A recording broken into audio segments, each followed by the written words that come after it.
Greetings, programs, and welcome to the latest edition of the Awesome Friday podcast, coming at you this week from the Vancouver International Film Festival. My name is Matthew, and with me, as always, is Simon. Say hello, Simon. Well, hello, everyone, and how lovely it is to see you again.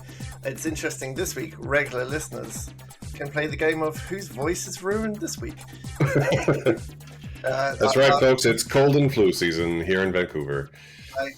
So we missed last week because someone didn't get us the things that they were meant to get us. So we had nothing to talk about. The previous week, was my voice was gone, and then Matt's was the week before. And I feel like your voice is gone again, but mine has kind of come back. So maybe one day we'll synchronize and either have no voices or two perfect voices. Maybe. I'm not going to hold my breath because I feel like I would die of asphyxiation if that happened.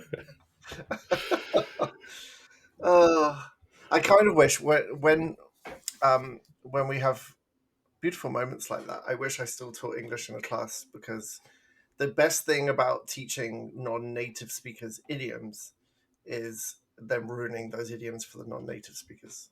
And it's really funny when they actually start using them themselves as well. I do miss that.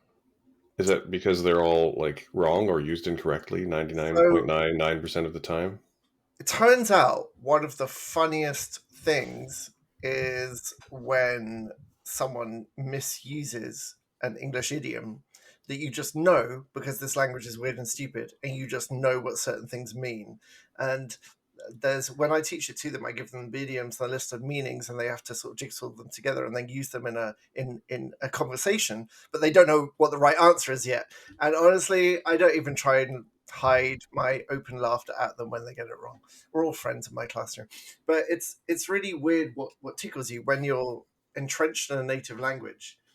You don't really think about how, especially in English, how many stupid non-literal things we say like all the time, compared to the Japanese, who have like two or three that they whip out at special occasions.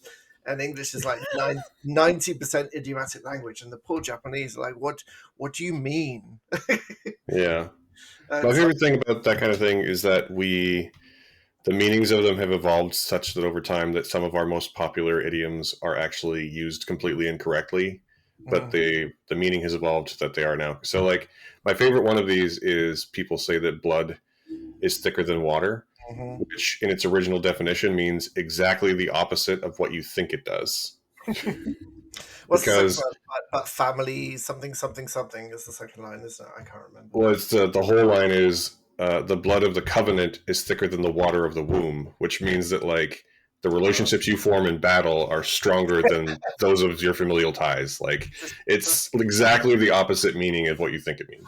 That's the problem these days. We can't use it correctly because we don't go running into battle. Like we've talked about this before. If you've never seen Matt before, imagine like what a Viking would actually look like if they worked in London drugs. Like, you know, that dissonance of Matt, like 1,000 years ago, Matt would be leading like a score of battle-hardened veterans into battle, drinking the blood of his enemies. And there'd be whispers about him. Have you heard of Matthew? Yes, I hear he is 11 feet tall and eats trees. Yes, he is. And it's weird that we are evolved into this battle system. Like our human bodies are amazing, and hunter-gatherers are killers and hunters. And then we just watch like Netflix all the time. Like, so I feel like WALL-E may have predicted our next step in evolution there. But my favorite misquote of a famous thing is the customer is always right. But only in matters of taste. I know that one quite well from my 2 decades of customer service. Mr. Selfridge was basically like, if they want to buy an ugly hat, you let them buy an ugly hat. It's got nothing to do with them knowing more than the expert they are talking to. But yeah, I'm sure you've experienced that a lot more than I have. Yeah, well, I'm just glad to be out of it now, so it's fine. Are we doing an English podcast? Because this is my wheelhouse now. We could talk about grammar next if you want. No, I feel like we should definitely not do that because we would just never stop, and we have 2 movies to talk about. So the third conditional is the root of all human imagination. We could do that if you want. I feel like that's a different podcast. We should put a pin in that for a different time. Fine. What are we talking about this week, then? Right, so we have 2 movies to talk about, and they're both from the Vancouver International Film Festival, which is on now. By the time you listen to this, it'll be the last day, but we will have, or at least I will have, a follow-up episode with some more recommendations later this week. So tune into the feed for that. Before we jump into these two, Simon, have you seen anything from the film festival other than these 2 movies? I know you're kind of pressed for time. So I really tried. At the moment, it's our year end and work, and we have a big meeting on Friday, and I'm helping out our office admin person by collating a year's worth of Excel spreadsheets. And That sounds awful. so Just awful. the short answer is I've watched maybe 10 minutes of The Grizzly Truth, and I would have loved to watch more of that because it just blows my mind how you can just have a team in a town and they're like, you know what, we're going to move to a different country. I'm from England. Can you imagine like Chelsea moving to Edinburgh? We're now like the Edinburgh Blues. Yeah, we moved from Chelsea. Oh, it's no big deal. Like, it just doesn't happen. And so I'm fascinated by that. But no, I watched like 10 minutes of that. I got there's one that you sent me that I have to watch that is a guy in a giant orange suit that has had loads of great word of mouth, like the branches of truth.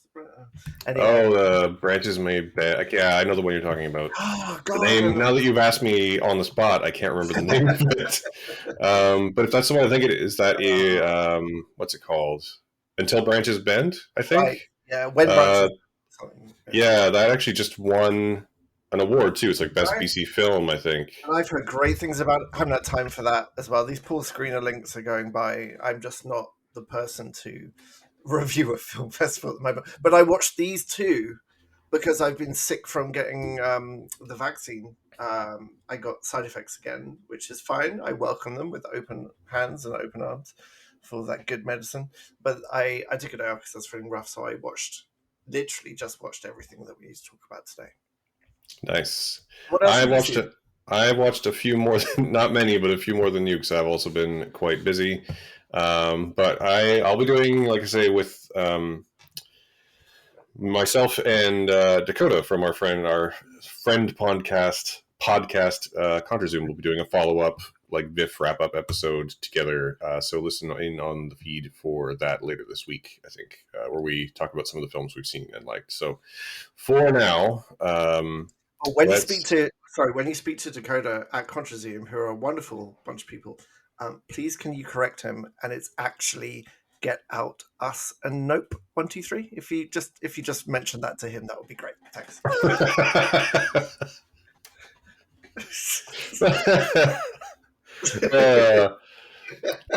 My favorite thing about this is that, for those of you who don't know, we're in a group chat with a bunch of people, including the ContraZoom folks, and we've all guested on each other's shows, except for Simon, who's never spoken to Dakota in his life. Oh no, I've never spoken to Dakota. I appeared on oh God, help me, after the Oscars. Oh yeah, we spoke with the For Real crew after the Oscars. For real, that was so much fun. Yeah, so I would love to, but I'm not the person to guest pod on a post about a film festival I haven't seen anything of. So that's awesome. Good. All right, well, let's dive into these 2 movies. First, we're going to talk about 2 movies, and one of which is a film Canadien called Viking, and the second one is a big international critical darling called Triangle of Sadness. But we are going to start with Viking because it's the smaller film, it's a Canadian film, and also one of us really didn't like it. And I'll pause you, dear listener, to guess which one of us that's going to be. Matt, I'm going to ask you to do the summary of the plot, as it were, because I won't be able to do it with a straight face. Yes, so Viking is a 2022 film directed by Stéphane Lafleur and starring Steve Laplante and Lursa Corvo and Hamza Haq and a number of other people. And basically the plot is that I mean, I can't keep a straight face out. The plot is deliberately absurd. Basically, no. Oh. Everything, Everywhere, All at Once is deliberately absurd. Please continue. I'm I so mean, angry about the film. I It's mean, the idea of this movie is absurd. Basically, there's a mission to Mars happening, and the unnamed space agency, which is heavily implied to be NASA, but because this film is set in Quebec, it's not NASA. Um, basically interviews a whole bunch of people and settles on a group of 5 that have very similar personalities to the Martian astronauts, and they set them up in a mock base because in the past, when they sent the Viking probes to Mars, they had duplicates in a lab, and they were able to solve problems by having a duplicate that were happening on Mars. So they want a duplicate mission here on Earth so they can solve problems. So they've chosen 5 people who have very similar personalities to the Martian astronauts, so that they can like observe their group dynamic and see what happens. This is an absurd film, and I think it'll either work for you or not. Um, I will say it's interesting the range of reactions to this of the people I know who've seen it has gone from spoiler alert, Simon's the one who hated it, but I also know someone who it's going to be like in their top 3 for the festival. So it's there for those of you who will connect with it. I think we'll connect with it pretty hard. I thought it was fine. Simon, what did you think? I want to hear your perhaps slightly varnished opinion. I my problem with this is that all good sci-fi has an interesting idea that it then explores just at its basic level, right? And the idea of this is so stupid that no one who has ever been involved with any kind of people watching or manipulation would ever think it was ever going to work on any level. Like it's such a stupid idea to so it begins with like a yes or no question, or how do you feel about this kind of question. So they're trying to find these people who have similar temperaments to their crew, and it doesn't matter about gender. A couple of them are playing opposite gendered astronauts, but I'll get onto why that's also really stupid later. And then they lock them in this like they've just landed on Mars, and then they take the Earth crew and lock them in this like bunker in farmland somewhere, like prairie, and ask them to simulate the relationships on Mars to try and work out the problems they're having. So every day they're given a set of instructions, like this is how you're feeling today, and they have a meeting and they talk as themselves about who is feeling what and who else it involves, and then they try and talk through that, and it's kind of a mixture of role players, the characters, but their real personalities come out as well. And I think the point of this movie is meant to highlight the unpredictability of the human spirit. Like you can have 2 identical people act in 2 different ways, but the problem is that it's never believable. It doesn't start from a position where it could actually work. It's not one of those interesting movies where they've got a premise and you start seeing the pieces like fall apart. Like one of my favorite books, they made it into a similarly good movie, a Sam Raimi movie called A Simple Plan, where 2 brothers and their stupid best friend find a bunch of money, and it's drug money. I think you've seen this, haven't you? They find a crash plane. That's not exactly a one and done concept. I've seen that film, and I've seen every other version of that film. Yeah, absolutely. It's done. That's exactly my point. Like this is a great example for me is that it's the threads start falling apart because of human nature, and of course, in this movie, they are expecting outcomes that are similar or can be recommended to the outcomes in the Viking crew under not only completely different environmental conditions, but also the relationships are not natural relationships because they're being told like 1 or 2 lines about what's going on. But also, the film kind of begins with the idea that a man will react to something in the same way as a woman will, and vice versa, and to each other. and it's just so stupid from the beginning that it didn't work at all for me. And then, so I gave it a chance. I watched the whole thing. I paused it so many times because I was so bored with this movie, because it wasn't just a bad idea. It was told really blandly, and there's nobody to root for, because the main focus, the actor who plays the astronaut John, turns out to be a terrible person anyway. And the there's nobody to root for. There's no one to empathize with. There is a whole set of circumstances that happen, that evolve, each of them less believable than the last, and it just ends in with some kind of what I think is emotional redemption for the main character. It doesn't work at all. Like, this movie from front to back, it's as I texted you, it's a stupid idea told blandly, and I think for me that's the worst thing a movie can do, is make me feel nothing. And I just felt nothing watching this movie. I find it so interesting how strongly you reacted to this movie. You know what? Do you know the movie? Like first things first. I fundamentally disagree that this is a science fiction film. This is just an absurd character drama. That's all it is. It happens to have the trappings of a like. I mean, there's crossover. I mean, there's crossover in that, like, they're basically play acting at being a space crew. That doesn't make it science fiction. That makes it a quirky character drama, like, at best. Come on, dude. There's fiction with science in it. They're pretending to be astronauts. Pretending, exactly. There you go. They are in no way in a science fiction-y premise. They are just on Earth pretending. It's whole thing. They're pretending for, like, the astronauts' behavior though on Mars, and they're doing, like, simulated spacewalks and like Mars probes made out of dustbins. I don't know. I think the semantics of it. I think there's a crossover. It is a character drama with sci-fi framing. Yeah, I mean, that's a bit of a stretch why I for hate me. it. I didn't need it to work because I thought it was a sci-fi. I thought it's central. Like, it could be any genre. Its central premise was stupid, and any movie that has central premise.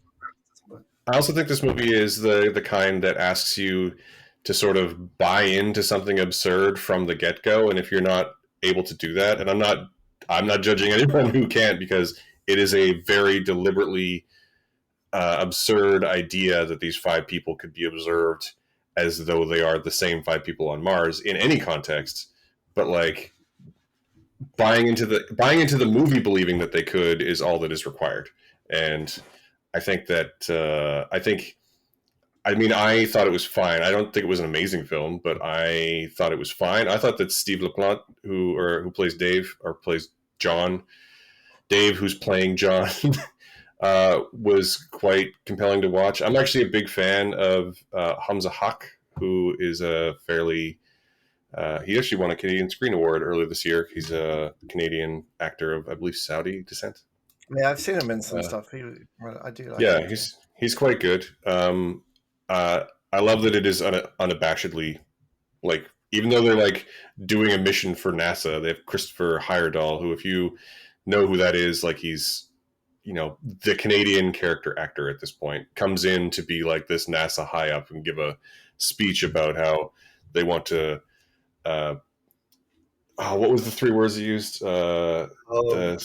Simulation and comprehension and solution. Yeah, they want to simulate, comprehend, and solve all their problems. Mm-hmm. And I mean, like, don't get me wrong, it's an absurd idea. I fully believe that there's going to be a lot of people in your camp where you're like, this isn't absurd, this is stupid. Yeah, it wasn't. But if you can get on board with the absurdity, then there's definitely something there. And I know there's people who will love this movie out there, and I feel like it's worth at least trying to see if you're one of those people. I disagree that this is painting itself as an absurdist movie. If you're going to be an absurdist movie, then be directed and written that way. Like, if Spike Jonze had taken this and rewritten it and directed it, it would turn into something more absurdist. It's shot straight. There's no. So this is actually, it's interesting because this is actually my main criticism of the movie, and I think I already letterboxed it. So if you really wanted to, you can go read that. But my main criticism of the movie is that it is either I can't tell if it's played too straight or just straight up not absurd enough to keep it from being great for me. Like, I liked it. Don't get me wrong. It's a pretty solid, straight up the middle. Like, it's missing that critical something that would make it an amazing film. But it's fine. It's fine. There's definitely for those who will connect with it, I think it'll be a pretty easy connection. And I know at least one person who absolutely loved it. So I definitely think it's a film worth checking out. And I appreciate the big swing, if nothing else. But like, I totally get that it didn't work for you, like, at all. Yeah, you're right. You're totally right. It did. If it's going to be absurd, it needed to be written and directed and go much further that way. And it could have worked as a pure absurdist, like, black humor thing, absolutely. But it didn't go down that route at all. It is played too straight, and it is not absurd enough. And so, because it is played straight, it's just stupid. I'm so angry about this film. I get angry at films when they don't make this is why I asked for your slightly varnished opinion. I thought you might like just like gussy it up a little bit. Like, it's really interesting to me because the films that make me truly angry are films like this. Like, the next film we're going to talk about didn't work for me either, but there's a lot I want to talk about because it made me feel something. This movie just made me feel nothing, right? Just nothing. It is interesting. My long-standing position is that the worst movies are fine. They're fine. Like, a death knell for a movie isn't that it's like, we continue to talk about movies that are bad, and we continue to talk about movies that are great, but movies that are fine just sort of like disappear into the ether because they're fine. They're just fine. And I think that this is either just interesting enough or just bad enough that I think people will talk about it through the end of the year, at least in Canadian circles. But ultimately, I think it's fine. So, I'm super interesting that you didn't like Steve LaPlante. I thought he was really good in playing a character who is not really that sympathetic at all. I don't hate his portrayal of the character. I hated the way the character was used in the film and the writing of the film and the direction of the film. But he, as who is that the main guy? Is that the guy who played John you're talking about? Yeah. No, he was totally fine. And as the one kind of interesting thing I thought that they might expand on a bit more is that he's a high school teacher, and every teacher I know, including me, is guilty of bringing their teacher home with them and using that teacher and expecting that power you get, especially in high school, where everyone has to do what you're told. It's really difficult to get out of that frame of mind when you then talk to like other people outside of class. So that was kind of I thought the actor explored that avenue quite well, but unfortunately everything else that he had to do with it, just really hated it. Just really hated. Yeah, I do feel like maybe Hamza Haq and another guy, Denny Houle, who played Liz, maybe understood what kind of movie they were in a little differently than everyone else. Because Denny Houle, who is like an older man, is an astronaut. He's the character he's playing in the film is Liz, who on the Mars mission is a young woman, and that dissonance, I think he doesn't get enough screen time to really fully explore it, but he like goes all in, and it's at times it's quite funny. And Hamza Haq, who is also, he's there, and I can't remember his deal of the Martian. He's trying to like emulate, but it's funny because he's just not like at all. He's just like, I'm here now, and it's me. Whereas like, where John thinks that he is emulating someone great, he's not. He's just being his normal asshole self. And the Liz character, it takes it way too far. And then like I say, I think there is stuff to talk about. I think there is, for the people who are going to connect with this film, it's going to be a great connection. And I am just barely not one of those people. Like I really wanted to like this movie more than I did, would be a good way to put it. Sure, I want to like every movie. I want to love every movie. I mean, yeah, that's a fair point. So do You I. make a really interesting point about those two actors, and I think you're spot on. And um, if it had been written and directed better, I think it would have they would have really added to that aspect. So I agree Yeah. completely. All right. So how many stars for you? I'm gonna give it a solid 3 out of 5. Really, Yeah. Christ, this Again, uh, I thought it was fine. fine. Yeah, I thought it was fine. it's a 1 star for me. Like it's Wow. and that's I was actually, when thinking about how many stars I was going to give our next movie and compared to this one, and what I would usually, I think about what I take away, but with this movie I had to think about where's that star coming from. And I had to, it took me, like, I don't think 0 stars exists, does it? But as an act of creation of art, which I want to recognize, 1 star just didn't work for me Wow. at all. I hate it. I appreciate your unvarnished honesty. And yeah, I love absurdist movies. I love concept movies and things like Unraveling, and this just wasn't any of that for me. Didn't work at all. Yeah. Alrighty. Well, that is Viking, which I think is still playing. If you want to give it a try, I think you have one more. Actually, you know what? But no. By the time, by the time you read this, by the time you listen to this, sorry, it will have played almost certainly. It is playing on. Today we're recording it Saturday, so yeah, it'll be over. But it'll be, honestly, this is produced in conjunction with Crave, so it'll be on a streaming service at some point. Yeah, look forward to that. Oh, the astronaut, the spacesuit designs are good. There you go. Oh, I The actually globe. really enjoyed their. At one point, they're sent on a mission to like recover um, the original '70s Viking probe, and the mock-up that they recover is like a trash can with tripod legs on it. And, like, there's some fun ideas in this. Like, it's like I say, I think the best way to describe it is that it's played a little too straight, or that it's not quite absurd enough. But anyway, let's move on to something a Okay. little maybe more or less divisive, depending on how you react. Because we haven't talked about it, I think, at all, other than one scene, Uh-huh. and that is the new Palme d'Or winning. That's right, it won the Cannes Film Festival. Satire of wealth and privilege from Ruben Östlund, The Triangle of Sadness, which is, I think that people would benefit seeing this movie by going in as cold as possible. Because if we're going to talk about things being absurd and, or more specifically, uncomfortable, then the less you know, the better.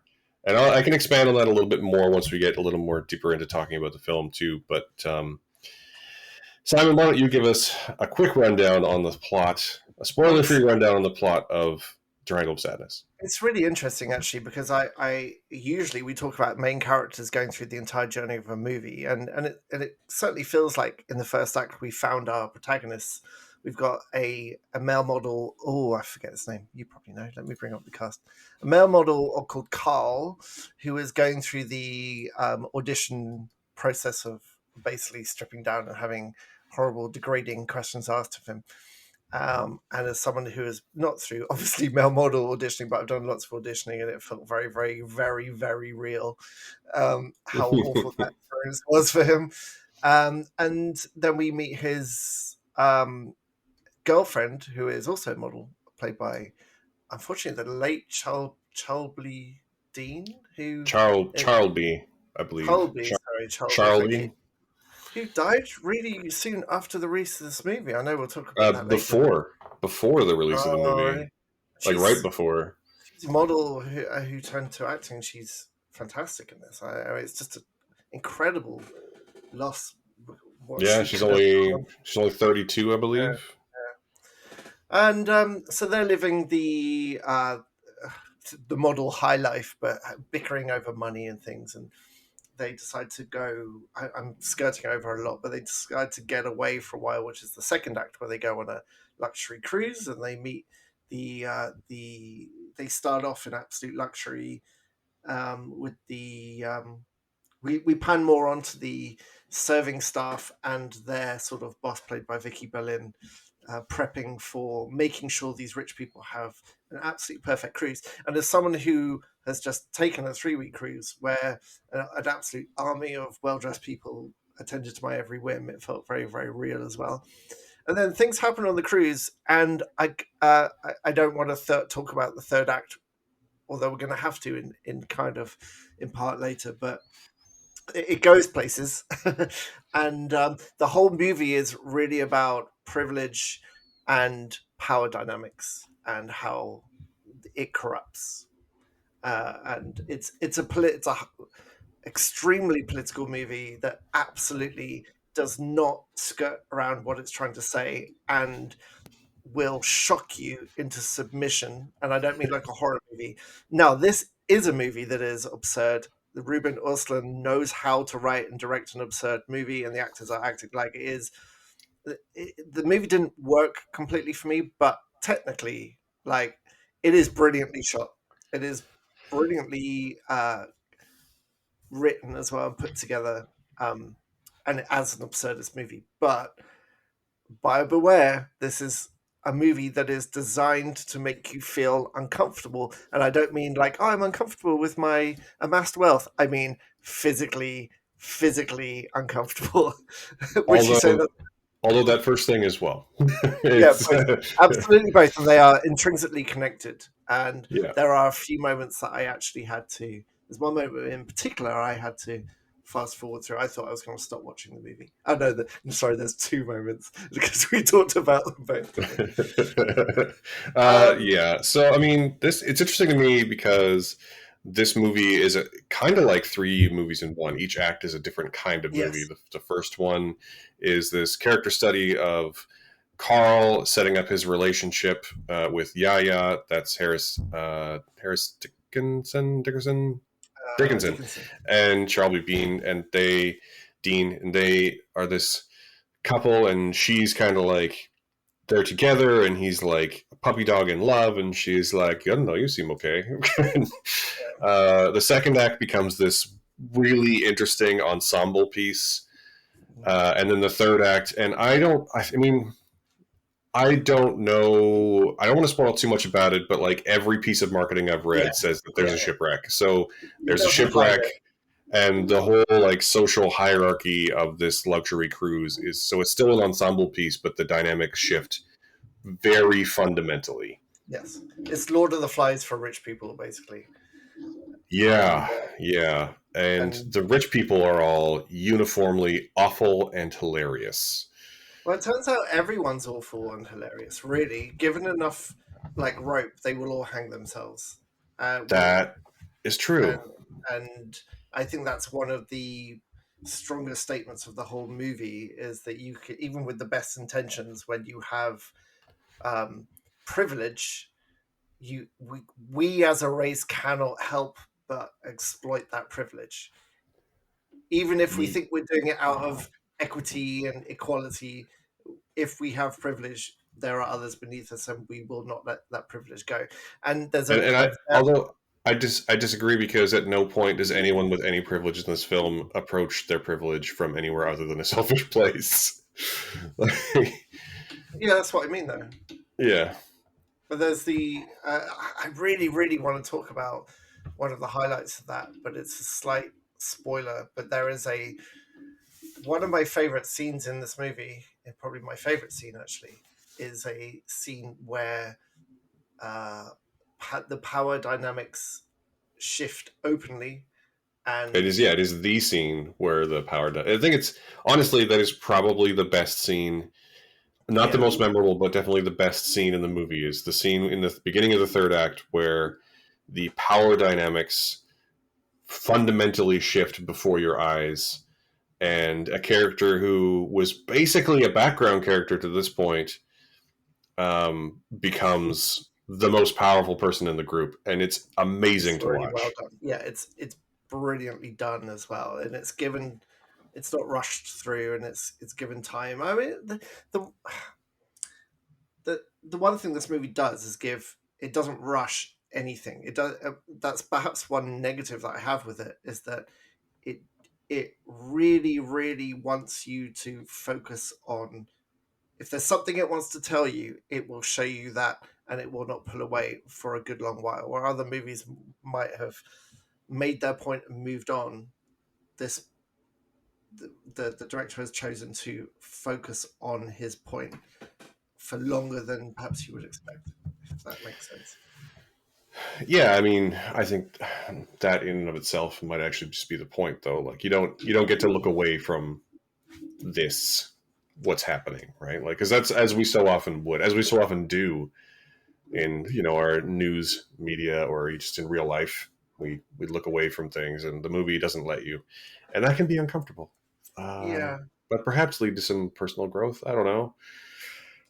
So one of my criticisms why it didn't work for me is that the whole thing just felt really uneven, because you It are definitely right. feels like three different movies. It does feel like three different movies that are connected sometimes quite tenuously through linking characters sort of floating from the front of one narrative to the back of another. And it wasn't a very satisfying way to watch or experience a movie for me. And I felt like it often was a bit self-indulgent in the points it was trying to make, and without naming a particular scene, there's a parallel with a Monty Python scene that makes very similar statement about wealth and opulence and the effects of wealth and opulence in exactly the same way. And the Monty Python scene is 3 minutes, and it is more effective than this scene that is a good 20, say, saying the same thing. And I felt like a lot of the movie did sort of made that mistake for me quite a lot, that it, the points that it was trying to make were obviously sometimes really, really stretched out, and I wanted the movie to progress. Like, I understood that point. It wasn't that I wanted to look away. It's like I understood what it was trying to say, and I just wanted the next thing. And um, some parts, because of that, I found a bit frustrating, and it's hard to sort of be any more specific without giving anything away. But I feel You're like talking about the dinner scene, right? I'm talking about the dinner scene, as in comparison to Monty Python. I'm also talking about the post-dinner scene with reading from Marx over the boat intercom. I'm talking the there's quite a few moments in this movie that I just wanted. Okay, you can now go to the next thing. I understand you've reached the peak of what you're doing here, and there's one point where, like, your wife tapped out of this movie that I was like, okay, I understand what's being done now. I don't need to see any more of this, please. Yeah. There's definitely a whole sequence that I'm convinced that, so this film won the Palme d'Or, like it won the Cannes Film Festival, and I'm convinced it won that festival based on the scene that we're skirting around talking about, Mm-hmm. because although it is quite long, I don't know if it's actually a full 20 minutes like you say, but it certainly feels that way, It because was my it's lunch. Yeah, I get 30 minutes for lunch, and I watched it over my lunch, which was a stupid idea. yeah.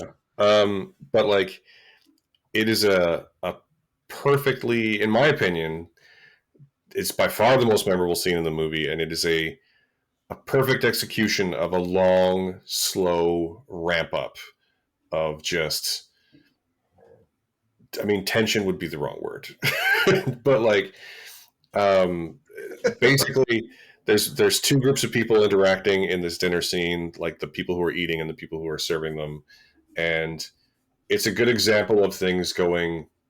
Actually, what we talked about with Viking, it goes maybe a little too far in terms of how absurd it gets, but plays it in that, because it's so absurd, but So shot so straight, it works, and it's amazing, and it's disgusting. And it's my wife, really, I was watching it, and my wife was feeling ill, and there was a certain point where she was like, "I have to go." yeah. I'm I like, so I think it should come with a warning, because there's a medical condition that if you watch someone vomit, you have a gag reflex. if you suffer from this, you should not go and watch this movie in the theater. Or You maybe at really, all. really, Maybe at all. maybe you shouldn't watch it at all, because even in the slightest bit, if you've ever noticed, oh, it's funny when someone's sick, I feel a bit queasy. Like, don't watch this movie, because it doesn't just make its point; it revels in its point. And just when Yeah, you think it's gone as far as it's going to go, it the goes director's further. like, no, that was stage one. Yeah, and also it's interesting too because I actually think that one of the funniest moments in the movie actually comes right before that. Like it's at the very beginning of dinner, and I don't want to. I'm going to end up spoiling this joke, but there's this older couple who seem like the sweetest old couple in the world. They're called Clementine and Winston, and they're played by Amanda Walker and Oliver Ford Davies. I think his name's Davies. And they are like you've seen them in stuff. Like you've definitely seen them in stuff before. She almost always plays a sweet old lady, and he's probably actually best known because he was in Star Wars. Um, Really? in Was he a the star? in, he's in the prequel trilogy. He's the like governor of Naboo. Um, Oh, oh, it's that uh, guy. Oh, yeah, but like at one point they're asked what they do. Like they're obviously very wealthy and they're this sweet old couple. And then at one point they're asked what they do for a living, and he says that like, oh, we're engaged in precision manufacturing. And everyone's like, of what? And he's like, well, you know, our products have been represented and reinforced democracies around the world.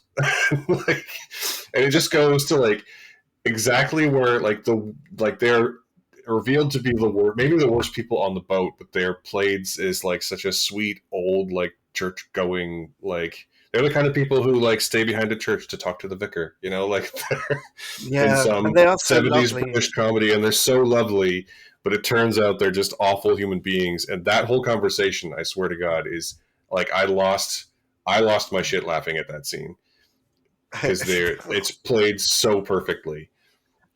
And he's And I like, don't want to yes, spoil any more of it, but when yeah. they banned the landmines, that took out 25% of our profit, but we pulled through, and it's actually Yeah. really, really sweet. He puts a hand, and like, it's that contrast between a really sweet old couple talking about how they struggle through the landmine banning crisis in the EU, because that's what they're like. Yeah. That scene might have been the funniest scene in the movie to me. Mhm. And it's interesting you say like I find your criticism that it was sort of a little too long, a little too indulgent interesting Mhm. because I mean it is long and it is indulgent, but I think that's the point. For Mm. me, I was fully ready at the end of the second act to give this movie a full 5 stars. Oh, Um, really? Oh, okay. but interestingly, a big part of that for me is that there's a very long stretch of this movie where I watch a lot of movies, and my wife will tell you that she hates me for this, but like there's a lot of the time we'll be watching a movie, and if she's like, "What do you think's going to happen next?" She'll be like, "Wait, don't tell me," because probably Oh, speaking, what you tell me will be what happens. And there's a oh, you long stretch absolutely of do that this all the time. movie. Yeah, there's a long stretch of this movie where I had no idea what was going to happen next. Mhm. Like legitimately, I was like, I have no idea. This is a roller coaster. I have no idea where it's going to go, and Mhm. I legitimately love it for that. Like, there's Mhm. no way to predict what was going to happen. Like, I could like, I'm not going to delineate it for you, the listener, because it'll be a spoiler. But there's a long stretch from where I just had no idea what was going to happen. And then there's a moment in the third act where I was just like, oh, this is how it's going to end. And it was a little bit too far away from the end for me. There's definitely a moment where I was like, okay, I know what's going to happen now. And the end of that roller coaster made, and I know that you loved the ending, as I understand. So there were, yeah. And I don't want to say that the ending is bad, but if the movie had been able to maintain that unpredictability, I think I would have legitimately loved it and thought it was one of the best movies of the year. But because Mm. there's a moment where I was like, and the rest of the plot falls into place, I can stop watching now.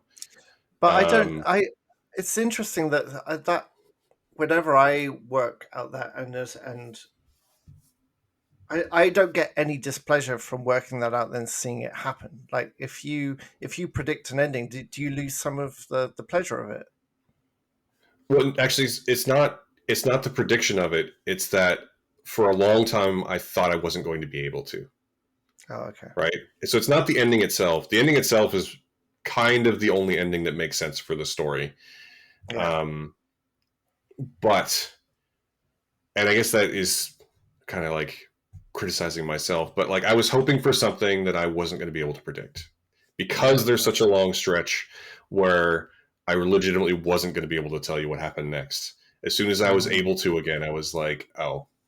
And I know that's like a me thing.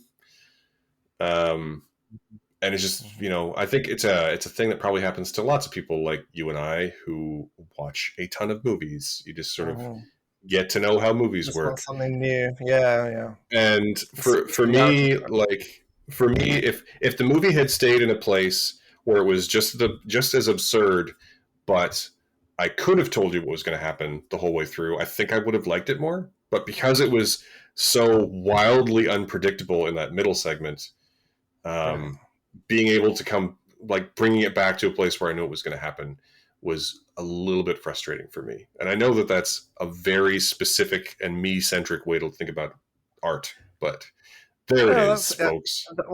It's completely subjective, so it's always through your own frame, isn't it? And this is why I liked it more, I think, because I love Lord of the Flies is one of the books I studied very young, studying English literature, and it's the kind of story that I love, the dynamics of shifting power and changing situations. And the in this movie, the central performance of the character who is involved in these power dynamics is an actress called Dolly de Leon, who played Abigail. And I thought she was just amazing. She is amazing, compared to the other actors who were really sort of dialed up to the absurdity, she was just this knife cool. Like when she as she moves through that third act, she's fantastic. And so that the framing of the very end, when you realize what's at stake for her, when the end rolls into view, and it's never really answered, but what you suspect is going through her mind and her focus and intensity. That was a massive reason why I loved those two scenes, because of her performance. Sorry, you were going to say? I was going to say that, like, again, first off, I think that the ending is good. Like, my ability to predict it aside, the ending is good and makes a lot of sense for the story that they're trying to tell. What I was going to say, though, is that, like, earlier, she has gotten so much word of mouth and so much praise for this film that earlier versions of the poster, her name wasn't on, and the most recent versions of the poster, her name is like billed like third.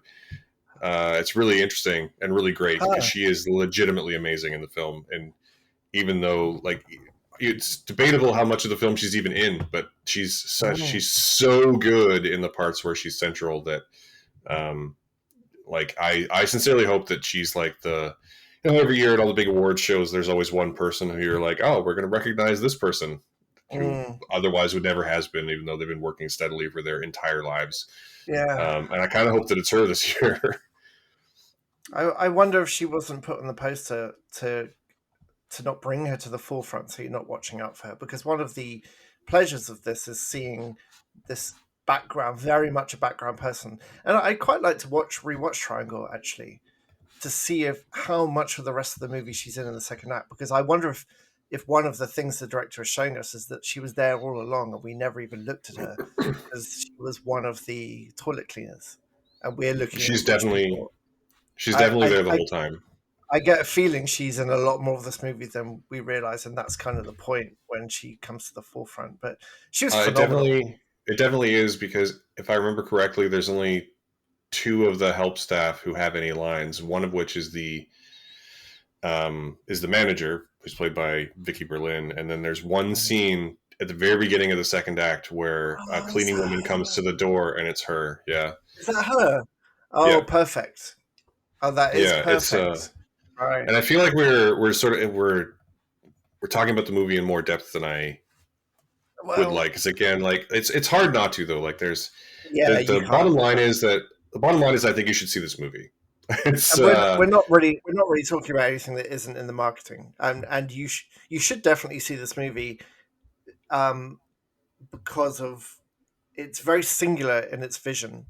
It is unlike the normal kind of three act following the same protagonist kind of westernized story that we're more used to. It is a, like you said, three different stories with three almost like three different ensembles rolled into one, but all kind of linked together thematically, and it goes places, and you may be uncomfortable that you can't uncomfortable enough not to watch it at a certain point. In fact, it wasn't the dining scene. I think after having two kids, that stuff doesn't trigger me anymore. Like I've seen so much, like I've just seen everything at this point. Um, it was there's a scene in the I don't even want to like a scene in the jungle later. Um, Oh, I think I that know the scene you're talking about. I actually had to fast forward through. It was and it's not because it's bad, because the reaction, something horrific happens, and the group of people are cheering, and it's that, it's very precise. Everything in this movie is so precise. Like there is not a wasted moment in this film to make the point. Like it's directed really, really well. It's written really, really well, but I couldn't watch it. I literally had to fast forward through it because it was awful. Yeah. And so you may have that reaction. I think some people will leave during the dining scene. I predict that will have people walking out. Yeah. Well, how many stars will you give the Triangle of Sadness out of 5, Simon? I thought about this a lot, and I've tried to be more positive about it because it is an interesting film to watch. It is very good technically, Mm-hmm. but it didn't work for me as a whole. It wasn't cohesive enough as a single movie, and I thought it was a bit overindulgent at quite a lot of times. It's quite overindulgent, and it's a 2-star movie from me. Interesting. That's lower than I was going to guess you were going to put it at. Mm-hmm. What's yours? It's 4. It's 4 out of 5. I Right. I mean, I would give it 4 out of 5 just based on there's the dining scene and one other scene. I basically would make it a 4 for me. That plus the performances in general. I really like this movie, and it's interesting because yeah, sometimes you watch The Critical Darling and it's a difficult watch, and you're like, oh, I don't get it. But this is one of the ones where I was like, nope, yeah, no, I get it. I get why. This is definitely not going to connect for everyone, but it connected for Oh, me. yeah. And it's a worthy winner of the Palme d'Or. Like this is one of those films. Like it didn't work for me, but I can see why it won, and I accept that decision. Like if Viking had won, we'd have a different discussion. But it is it's going to work for a lot of people, and as a filmmaking experience, experience being the operative word, there's really not much else like it at the moment, and it doesn't hide its message at all. There's no subtlety in this movie. Maybe it could have afforded to be a bit more subtle. I don't know, but there is no nuance here. It is I think it would everything's on have. screen. I think it would have dulled its impact had it chosen to go that route. That's certainly true. Yeah. How was it for you seeing your former co-star Zlatko Burek on Uh, screen? I don't remember. I don't believe I did any scenes with Zlatko Burek. I don't even remember him in 2012. It's such a memorable movie. I mean, he's Uh, the Russian billionaire. He's amazing in 2012. he's a For Russian those of billionaire in this as well. for those of I you liked him. who don't know, I unabashedly love the 2009 movie 2012, and Simon was in the 2009 movie You can 2012. see me. You can see me acting and everything. It's fantastic. Yeah, capital A acting. It's pretty great. Also, my position was I steered the boat, and if you remember that highly realistic scene where they avoid Mount Everest in the wave, that's literally because of me. So everyone survived because of me. You're welcome. And then I had to stand next to John Cusack for 7 hours and keep my shit together, which was very difficult. Don't they crash into the mountain? I'm pretty sure they crash into the mountain, dude. You crashed them into the No, they mountain. go round. They go round the mountain. If they crashed it into the mountain, we'd all be dead. Sure, they steer and they kind of glance it instead of hitting it dead on. So I did my best. Sure. I'll give you this one. That's good. Thank you. Yeah, good. So, Triangle of Sadness is actually, if you're listening to this when we first release it on Sunday morning, you will have one more chance to see Triangle of Sadness in a theater. It is playing as part of the film festival, Vancouver International Film Festival, at the Center for the Performing Arts at 9 p.m. on Sunday, October 9th, which is the night of the day that we're releasing this episode. So if you're listening to it first thing, you have a chance. I will say, yeah, I imagine this movie is really enhanced by a group of people. Yeah. Because you're not going to get, when it's just you at home going, oh my fucking God. When there's like 200 people in the room going, oh my fucking God. Like, it's really, I think it's really going to help. That's a fair point. I think a group experience of this film might be not integral, but and enhancing of the experience of the film. And also just to look around and see how people are reacting to perhaps being called out a little bit by the movie. Yes, yeah. Good. We're going to call it there. I don't know what we're going to be watching next week, but like I say, we should have at least one bonus film festival episode on the feed, hopefully this week. So have to work out the timing on that. Thank you so much to everyone who's listening. It seems like we have a few new listeners again this week. Always nice to see that. And welcome, and we hope you stick around. We love all of you. If you like what you heard, or if you'd like to support us, we would love if you would give us a 5-star review on your podcasting platform of choice. Tell your friends, tell your loved ones, tell people you don't like. I don't know, just tell everybody. And if you'd like to support us a little more directly, we do have a Patreon and a Ko-fi, and they are both linked in the show notes. You can find us on the social medias. You can find us on Twitters at AwesomeFridayCA. You can find me at SmatthewAF. You can find him at TemporaryPen. And we are on other platforms as well, but that's the main one we use. We record this here in Vancouver, BC, on the unceded lands of the Musqueam, Tsleil-Waututh, and Squamish nations. And we would like to say thank you very much for joining us on this Awesome Friday. Bye.